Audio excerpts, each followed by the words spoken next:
इतने सालों बाद भी यादों की धुंध जब तब एक अजीब सी तस्वीर उकेर देती है। बीते वक्त की धुंधलाती रेखाओं के बीच एक चेहरा बार बार सामने आ खड़ा होता है, कोमल, करुण और अब भी उतना ही जीवंत। एक छोटा गोल सा चेहरा। उस चेहरे पर कुछ चौड़ा सा माथा, जिसे दो काली रूखी लटें घेरती थीं, जैसे बचपन और प्रौढ़ता को एक ही तस्वीर में समेट लेने की कोशिश करती हूँ। बड़ी बड़ी पलकों के नीचे नमी से भरी कुछ कहती सी आंखें, एक सीधी सी छोटी नाक और वो होंठ जिन पर अजीब सी ठहरी हुई मुस्कान थी, जैसे वक्त के थपेड़ों से फीकी जरूर पड़ी हो मगर मिट न सकी हो। घर के तमाम छोटे बड़े आसान कठिन कामों की थकावट उसके हाथों पर साफ दिखती थी। कोमल और कठोरता के बीच झूलती हथेलियां, कांतिहीन नाखूनों से भरी पतली उंगलियां और उन हाथों की थकन उठाती पतली बाहें, सब मिलकर एक अजीब सा सौंदर्य रचते थे। उसके पाँव छोटे छोटे, आंगन की मिट्टी से रंगे हुए, जैसे पुराने महावर की याद दिलाते, मेरे ज़हन से कभी मिट ही नहीं सके। वो हाथ जिन्होंने न जाने कितनी बार मेरे उलझे बालों को सुलझाया था। वो पाँव जो न जाने कितनी बार मेरे लिए दरवाजे तक दौड़े थे। कैसे और कब मेरी 8 साल की नासमझ समझ ने उसके लिए भाभी जैसा रिश्ता जोड़ लिया, ये आज भी एक रहस्य ही है। शायद सहेलियों की बातों में उनकी भाभियां सुन सुनकर मेरे भीतर भी एक अभाव जन्मा था, एक ऐसा रिश्ता जिसे मैंने उस मारवाड़ी विधवा में पाया। आज भी वो बचपन का मिशन स्कूल याद आता है, जहाँ की प्रार्थनाएं और एक जैसे पाठ्यक्रम मुझे इतना बेचैन कर देते थे कि स्कूल से लौटते ही मैं सो जाती थी और फिर अगली सुबह स्कूल न जाने का कोई बहाना ढूंढती रहती थी। उन दिनों मेरी सबसे बड़ी जलन उस नौकरानी की बेटी से होती थी, जिसे चौका बर्तन करने के बदले घर में रहने की आज़ादी मिल गई थी। और मेरे भाग्य में नित्य स्कूल की सजा, न चाहते हुए भी, जैसे किसी कठोर ईश्वर का फैसला हो। मैं उलझन में रहती थी कि यह आदेश माँ के ठाकुर जी का है या मिशन स्कूल की सिस्टर के यीशु का। समझ नहीं आता था कि कौन नाराज होगा, अगर पूजा न की तो ठाकुर जी, या अगर स्कूल नहीं गई तो यीशु। मन इस कशमकश में पड़ा रहता था।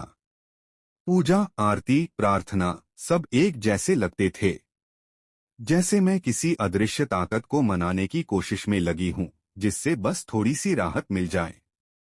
इस धुंध में एक राहत की किरण भी थी, कल्लू की बूढ़ी माँ। वह मुझे किताबों समेत स्कूल तक पहुंचा देती और दोपहर को वापस भी ले आती। इस आने जाने के दौरान ही मेरे बचपन की सबसे दिलचस्प झलकियां मिलती, कभी सड़क पर झगड़ते कुत्ते, कभी उनके पीछे पीछे दौड़ते पिल्ले, कभी किसी कोने में पंजों से मुंह धोती बिल्ली, तो कभी किसी घर के बरामदे में लटकते पिंजरे में गंगाराम, वह तोता जो इंसानों की तरह बोलता था। बत्तखें, तीतर, बंदर, बंदरिया, नाचता रीछ, जैसे सब मेरे स्कूल की एक रास्ता को तोड़ने के लिए रास्ते में ही भेजे गए हों। हमारे ऊंचे घर से थोड़ी दूर एक छोटी सी दुकान थी, एक ओर रंग बिरंगे कपड़े, दूसरी ओर चमकते पीतल के बर्तन। वहां एक बूढ़े सेठ जी बैठते थे, जिन्हें मैंने कभी ठीक से देखा नहीं, लेकिन उस दुकान के पीछे के दरवाजे पर टंगे पुराने टाट के पर्दे के छेद से जो दो आंखें मुझे हर रोज आते जाते देखा करतीं, उन्होंने मेरे बालमन में एक अजीब सा कुतूहल जगा दिया था। कभी मन करता था पर्दे के पीछे झांककर देखूं कि कौन है, लेकिन फिर कल्लू की माँ का डर लगने लगता था, वह किसी राक्षसी से कम नहीं थी। अगर मैंने उसकी बात नहीं मानी तो वह मेरे छिदे हुए कान में दर्द कर सकती थी, बाल खींचते वक्त जानबूझकर कस के बांध सकती थी, कपड़े पहनाते वक्त तंग फ्रॉक मेरी आंखों पर अटका सकती थी, या मेरी झूठी सच्ची शिकायत घर और स्कूल दोनों में कर सकती थी। उसके पास मुझे परेशान करने के सारे हथियार थे और मेरे पास बस डर और कुछ मासूम सी जिज्ञासाएं। हालांकि कल्लू की माँ को शायद उन रहस्यमय आंखों वाली लड़की से मेरा कोई नाता पसंद नहीं था, लेकिन उसकी कहानी सुनाने में उसे खास मजा आता था। अनाथ भी है, अभागी भी। कल्लू की माँ का यह वाक्य कई बार मेरे कानों में पड़ा। वह कहती, बूढ़े सेठ ने तो सबकी मना करने के बावजूद इसे अपने इकलौते बेटे से ब्याह दिया, और साल भर भी नहीं बीता था कि लड़का बिना किसी बीमारी के चल बसा। अब यही लड़की उनके लिए मुसीबत बन गई है। न उसे कहीं बाहर जाने देते हैं, न किसी को अंदर आने देते हैं। बस अमावस और पूनम को एक ब्राह्मणी आती है, जिसे खुद सेठ जी खड़े होकर विदा करते हैं। कल्लू की मां के अनुसार सेठ अब बिरादरी में भी बदनाम हो चुके थे और लड़की निर्लज्ज। कल्लू की मां कहती, सेठ दुकान गए नहीं कि वो फिर पर्दे से झांकने लगती है। घर में कोई देखने वाला नहीं। एक ननद है, कभी कभार आती है और तब इसकी जमकर खबर ली जाती है। इन किस्सों को कल्लू की मां एक खास अंदाज और ढंग से कहती, जैसे कोई लोकगाथा सुना रही हो। स्कूल तक का रास्ता उन्हीं सूचनाओं से भरा होता था। पर मेरी नन्ही दुनिया में इन बातों का महत्व उतना ही था जितना दादी की परियों की कहानी का। फर्क बस इतना था कि इस कहानी की राजकुमारी की आंखें मुझे सच में रोज देखती थीं पुराने टाट के पर्दे के उस छेद से। ये बात मुझे भीतर से थोड़ी बेचैन भी करती थी। अगर सच में परियों की कहानियों के राजा, रानी, राक्षस और राजकुमार सब हमें देखने लगें, तो कहानी सुनने का सारा आनंद ही चला जाए। यह मैं तब समझ पाई जब पर्दे की आंखों वाली लड़की और कल्लू की मां की बातों ने मिलकर मुझे यही एहसास दिला दिया। लेकिन वो आंखें सिर्फ कल्पना बनकर ही रह जातीं, अगर एक दिन बारिश ने कल्लू की मां को रोक न लिया होता। बारिश थमी और मैं अकेली ही स्कूल से निकल पड़ी। गीली सड़क पर चलते चलते उस पर्दे के सामने मेरा पाँव फिसल गया। शायद मैं शर्म से रोने लगी थी, चोट तो याद भी नहीं। पता नहीं कब वह लड़की पर्दे से निकलकर मेरे पास आई और मुझे घर के आंगन में खींच ले गई। मेरे गीले कीचड़ सने हाथों और कपड़ों को वह अपने आंचल से साफ कर रही थी। तभी भीतर से किसी वृद्ध पुरुष की आवाज आई, अरे यह तो वर्मा साहब की बाई है। उस दिन से वह घर जिसमें न झरोखा था, न रोशनदान, न नौकर, न मेहमान, न पालतू पशु मेरे लिए एक रहस्य बन गया। उस वीरान से मकान में लोहे की जाली के पीछे जैसे कोई अकेला फूल खिल रहा हो, एक किशोरी जो किसी साथी के बिना, किसी खेल ठिठोली के बिना, मानो समय से पहले ही बुढ़ापे की साधना में लीन हो चुकी थी। सेठ जी हमेशा अकेले ही भोजन करते थे और वह तो विधवा थी। अलग समय पर भोजन करना ही समाज के लिए यह कहने को काफी था कि अब वह औरत संयम की उस लकीर से हट रही है जिसे विधवा जीवन के लिए खींचा गया था। लेकिन जिस शरीर में लगातार व्रत, उपवास और मिताहार की छाया उतर आई थी, उसमें भी वह काम की थकान को छिपाए हुए जीती रहती थी। यह बात मेरी बाल बुद्धि से भी छिपी नहीं रहती थी। कभी वह उस पुराने वीरान से दिखने वाले मकान और लंबे आंगन को चुपचाप बुहारती, जैसे किसी मंदिर को स्वच्छ करती हो। कभी वह आंगन के कुएं से ढुल-ढुल करके स्नान के लिए पानी निकालती और कभी बिना धोबी के मैले कपड़ों को मोगरी से पीटती हुई जोर-जोर से सांस लेती। ये दृश्य मुझे कभी हंसाते, कभी विचलित करते। और उस अंधेरी रसोई की कोठरी, वहां सिर्फ जलती लकड़ियों की धीमी रोशनी में हर थोड़ी देर बाद उसकी खांसी सुनाई देती, धुएं से घिरी दमघोंटू आवाज। फिर वही बर्तन कुछ गीली, कुछ सूखी राख से चांदी सोने जैसे चमकाकर कपड़े से पोंछे जाते और फिर शिथिल उंगलियां जब उन्हें रखते समय गलती से गिरा देती तो उनके टकराने की झंझनाहट मेरे भीतर तक गूंज जाती थी। लेकिन उस स्त्री का अद्भुत संयम देखिए, काम चाहे जितना भी कठिन क्यों न हो, थकान चाहे जितनी भी गहरी हो, उसके चेहरे की मुस्कान और संतुलित चेष्टाएं कभी नहीं बदली। काम न रुकता, न थमता। सुबह सुबह स्नान, तुलसी की पूजा, फिर रसोई और 10 बजते बजते वह सेठ जी को खिला पिलाकर उस टाट के पर्दे से झांककर मुझे शाम को आने का संकेत देने को तैयार हो जाती। दिन का चौका बर्तन कूटना पीसना जैसे काम निपटाने के बाद भी दिन का एक हिस्सा शेष रह ही जाता था। दुकान की ओर जाना उसके लिए वर्जित था, इसलिए वह समय अक्सर उस टाट के पर्दे के पास बिता देती थी, जहां से बस कुछ घरों के पिछवाड़े और इक्का दुक्का आते जाते लोग ही नजर आते थे। पर यही थोड़ी सी चहल पहल लोगों की नजरों में उसकी चंचलता का प्रमाण बन जाती। अब जब मैं पीछे मुड़कर सोचती हूँ तो उस 19 वर्षीय नवयुवती की व्यथा को समझ पाती हूँ। उसके सपनों की दुनिया, जो उसने शायद विवाह से पहले सजाई थी, वे सुनहरे स्वप्न गुड़ियों के घरौंदों की तरह थे, जिन्हें समय और परिस्थितियों की वर्षा ने न केवल बहा दिया, बल्कि उसे ऐसा अकेलापन दे दिया कि वह उन सपनों को किसी से कह भी न सकी। ऐसी निराशा में उसने अपनी सारी ममता उस 8 साल की बच्ची पर उड़ेल दी। परंतु वह बच्ची उस स्त्री के दर्द से अनभिज्ञ थी, उसकी दुनिया अभी भी गुड़ियों और खेल में सिमटी थी। इसीलिए वह स्त्री भी उसी मासूम दुनिया का हिस्सा बन गई, खुद को उसमें डुबो लिया। उसके ससुर, जो वृद्ध थे, बहू और उस बच्ची की इस निःस्वार्थ संगति से इतने प्रसन्न हुए कि अब वे खुद उसे बुलाने आने लगे, बड़े स्नेह और सत्कार के साथ। माँ जब भी उस अकेली, माँ बाप से वंचित विधवा लड़की की कहानी सुनती तो चुपचाप मुंह फेर लेती और आंसू पोंछने लगती।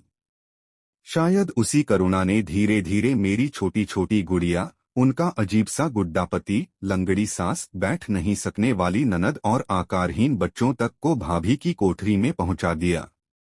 इतना ही नहीं, उनकी गृहस्थी की चक्की से लेकर झांझ, बर्तन, गहने और गुड़ियों की सवारियां, डोली से लेकर रेल तक, सब कुछ उसी खंडहरनुमा घर में स्थान पाने लगे। भाभी को मैंने हमेशा सफेद ओढ़नी और काले लहंगे या सफेद बूटीदार कत्थई लहंगे में ही देखा था, पर उनकी ननद के लिए हर त्योहार पर रंगीन कपड़े सिलते थे।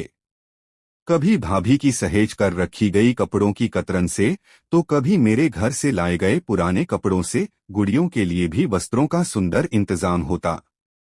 भाभी को सिलाई ढाई का अच्छा अभ्यास था, इसलिए मेरी गुड़िया मारवाड़ी बहू सी सजी रहती और मैं स्कूल में सीखे अपने कौशल से गुड्डों को पाजामा कुर्ता पहनाकर उन्हें लाला बना देती। चौकोर कपड़ों में छेद कर जो बच्चे बनते, वे किसी आदिम युग की संतान जैसे लगते।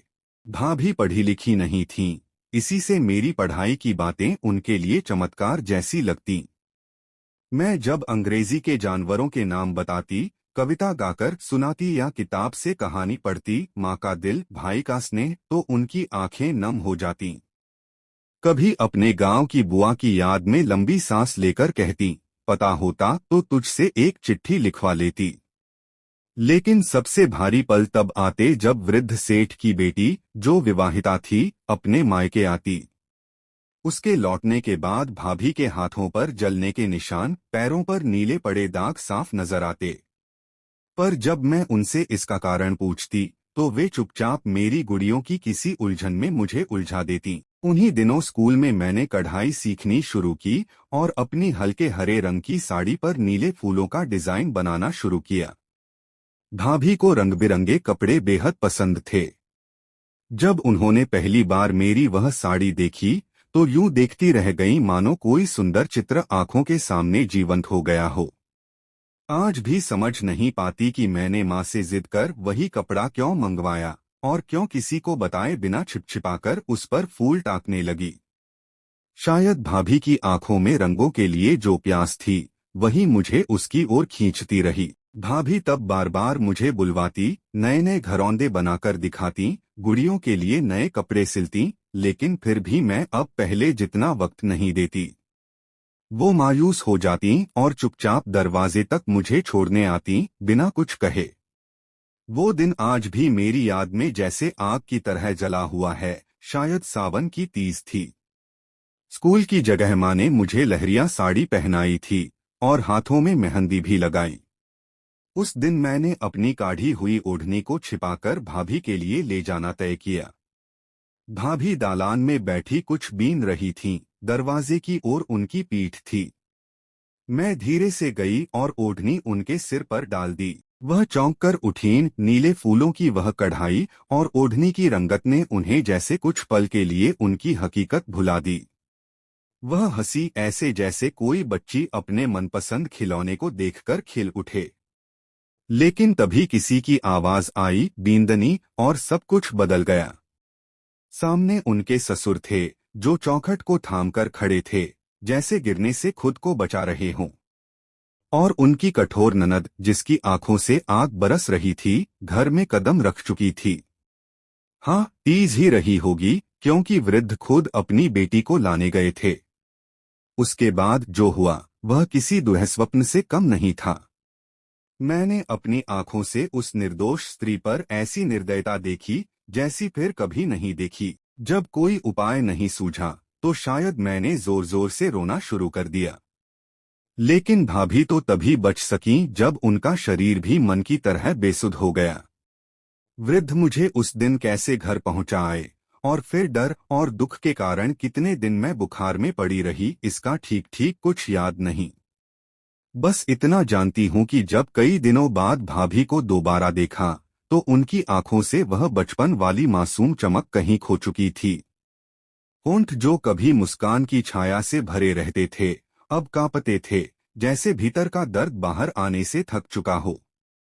उस एक घटना ने जैसे सब कुछ बदल दिया। एक बच्ची समय से पहले बड़ी हो गई थी और एक नवयुवती समय से पहले बूढ़ी। आज भी समझ नहीं पाती कि मैंने माँ से जिद कर वही कपड़ा क्यों मंगवाया और क्यों किसी को बताए बिना छिपछिपाकर उस पर फूल टाकने लगी। शायद भाभी की आंखों में रंगों के लिए जो प्यास थी वही मुझे उसकी ओर खींचती रही। भाभी तब बार बार मुझे बुलवाती, नए नए घरौंदे बनाकर दिखाती, गुड़ियों के लिए नए कपड़े सिलती, लेकिन फिर भी मैं अब पहले जितना वक्त नहीं देती। वो मायूस हो जाती और चुपचाप दरवाजे तक मुझे छोड़ने आती बिना कुछ कहे। वो दिन आज भी मेरी याद में जैसे आग की तरह जला हुआ है। शायद सावन की तीज थी। स्कूल की जगह माँ ने मुझे लहरिया साड़ी पहनाई थी और हाथों में मेहंदी भी लगाई। उस दिन मैंने अपनी काढ़ी हुई ओढ़नी को छिपाकर भाभी के लिए ले जाना तय किया। भाभी दालान में बैठी कुछ बीन रही थीं, दरवाजे की ओर उनकी पीठ थी। मैं धीरे से गई और ओढ़नी उनके सिर पर डाल दी। वह चौंक कर उठीं। नीले फूलों की वह कढ़ाई और ओढ़नी की रंगत ने उन्हें जैसे कुछ पल के लिए उनकी हकीकत भुला दी। वह हंसी ऐसे जैसे कोई बच्ची अपने मनपसंद खिलौने को देखकर खिल उठे। लेकिन तभी किसी की आवाज आई, बींदनी, और सब बदल बदल गया। सामने उनके ससुर थे जो चौखट को थामकर खड़े थे, जैसे गिरने से खुद को बचा रहे हों। और उनकी कठोर ननद जिसकी आंखों से आग बरस रही थी, घर में कदम रख चुकी थी। हाँ, तीज ही रही होगी, क्योंकि वृद्ध खुद अपनी बेटी को लाने गए थे। उसके बाद जो हुआ वह किसी दुःस्वप्न से कम नहीं था। मैंने अपनी आंखों से उस निर्दोष स्त्री पर ऐसी निर्दयता देखी जैसी फिर कभी नहीं देखी। जब कोई उपाय नहीं सूझा तो शायद मैंने जोर जोर से रोना शुरू कर दिया। लेकिन भाभी तो तभी बच सकीं जब उनका शरीर भी मन की तरह बेसुध हो गया। वृद्ध मुझे उस दिन कैसे घर पहुंचा आए और फिर डर और दुख के कारण कितने दिन मैं बुखार में पड़ी रही, इसका ठीक ठीक कुछ याद नहीं। बस इतना जानती हूं कि जब कई दिनों बाद भाभी को दोबारा देखा तो उनकी आंखों से वह बचपन वाली मासूम चमक कहीं खो चुकी थी। होंठ जो कभी मुस्कान की छाया से भरे रहते थे अब कांपते थे, जैसे भीतर का दर्द बाहर आने से थक चुका हो। उस एक घटना ने जैसे सब कुछ बदल दिया। एक बच्ची समय से पहले बड़ी हो गई थी और एक नवयुवती समय से पहले बूढ़ी। कुछ समय बाद हमारा परिवार इंदौर से हमेशा के लिए चला आया। वर्षों गुजर गए, फिर जब जीवन ने कुछ स्थिरता दी और मैं उसके बारे में जानने योग्य बनी, तब उसकी खोज शुरू की। सुना कि जहां पहले वह छोटी सी दुकान थी वहां अब एक बड़ी आलीशान इमारत खड़ी हो चुकी है। यह भी पता चला कि उसके ससुर, जिन्होंने बहू को समाज की कठोरता से बचाने का जिम्मा शायद ऊपर वाले को सौंप दिया था, अब इस दुनिया में नहीं हैं।